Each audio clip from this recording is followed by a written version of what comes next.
Hi, my name is Wayne, and this is Type Tested, and today we're talking scales.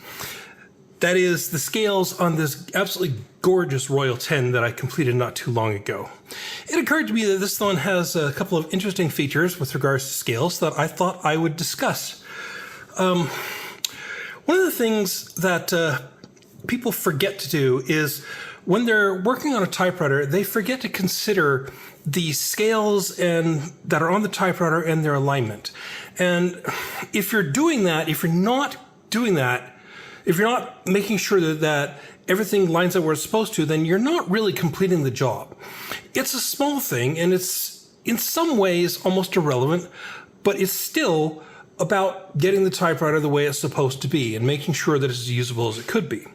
Now, this particular typewriter has something a little bit interesting that you won't find on too many others, and that is this scale here.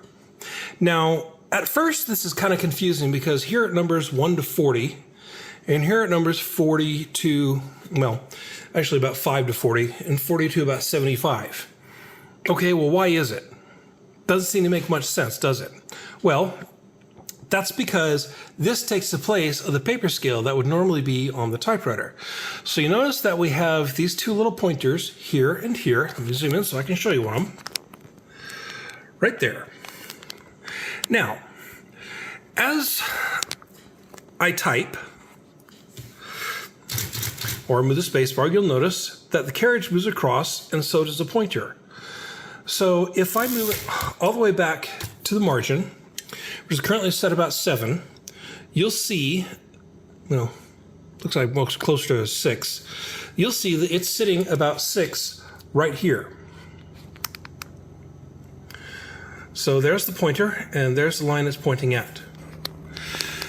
So now, as I move this across, you'll see that the pointer on the left side goes off the typewriter, and the one on the right side comes on the typewriter at about 40. So now, if I keep going, this pointer, you'll notice that it's pointing to about 50 here, and it is also pointing to 50 up here, even though that kind of looks like 60 at first glance. It's actually 50 because 60 is over here.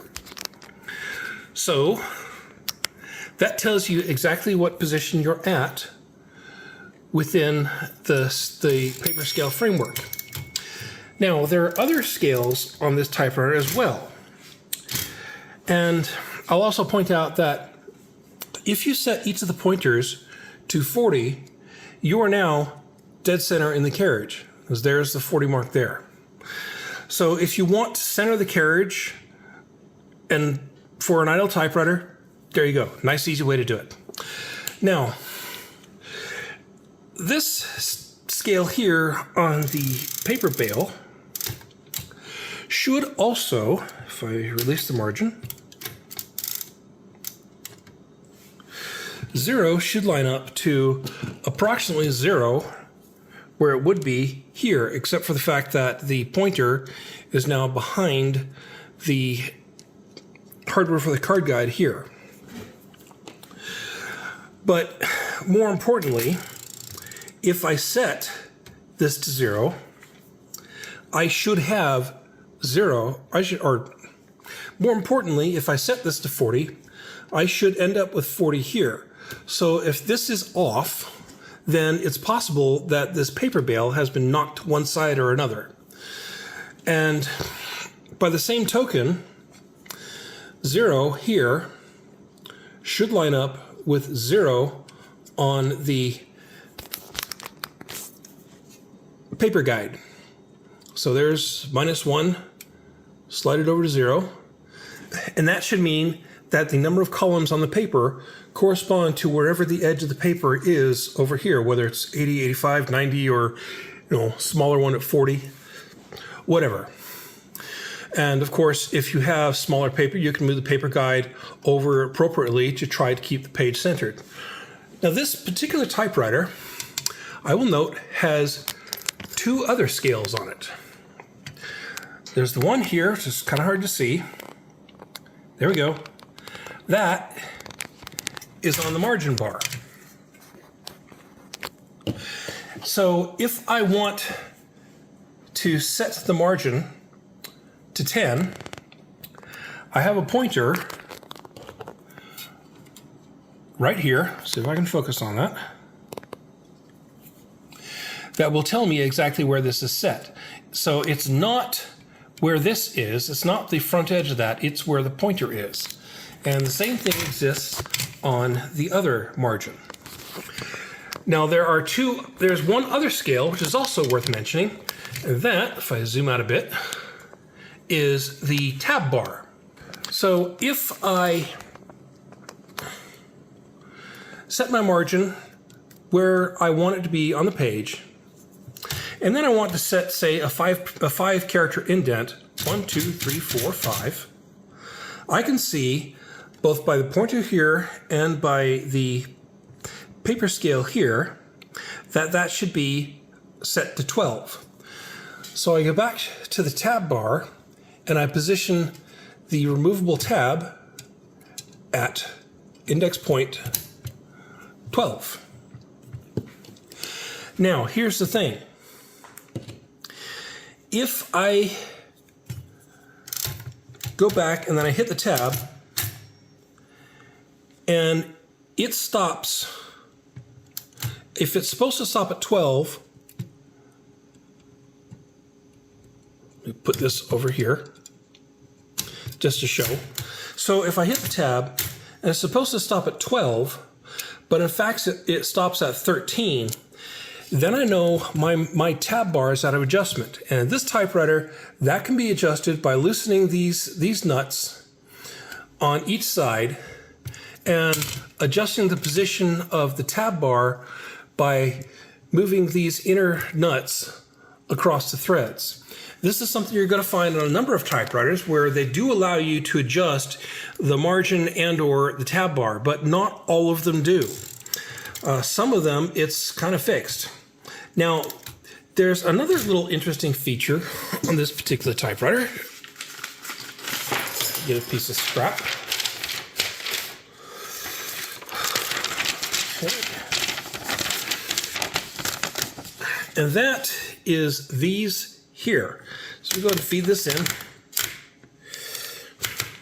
And you can see that the line here more or less matches the edge of the page. The same thing over here. So this is of dubious utility, but this scale can be considered an end of page guide. It's also providing a support for the page in addition to the paper bail.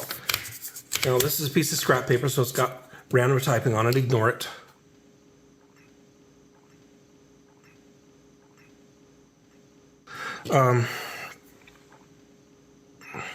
This does have some adjustment down here. You can loosen a couple of screws and pivot it and slide it just a little bit, but it's not a big adjustment. So I don't expect that these would actually match. However, it can be of some use to have these in place.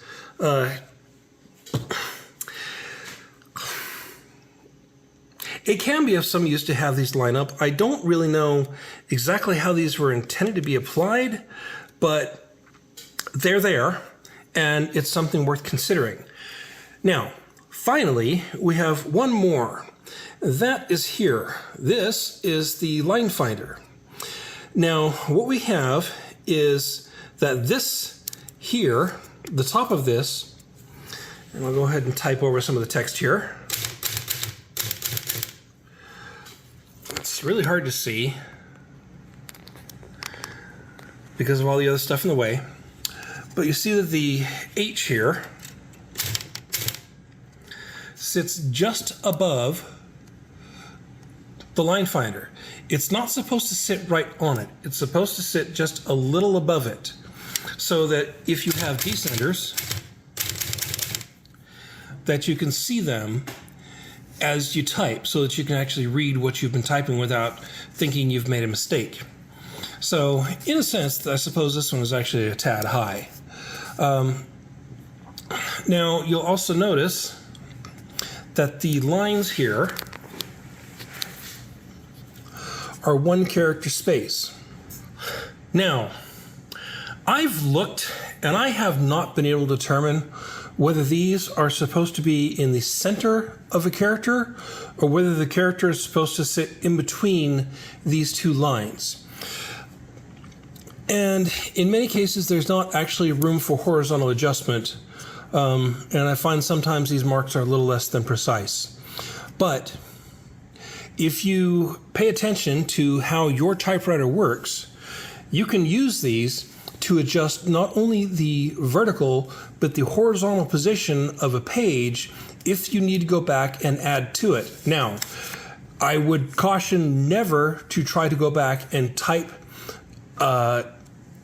within or overtype characters or type on the end of a paragraph.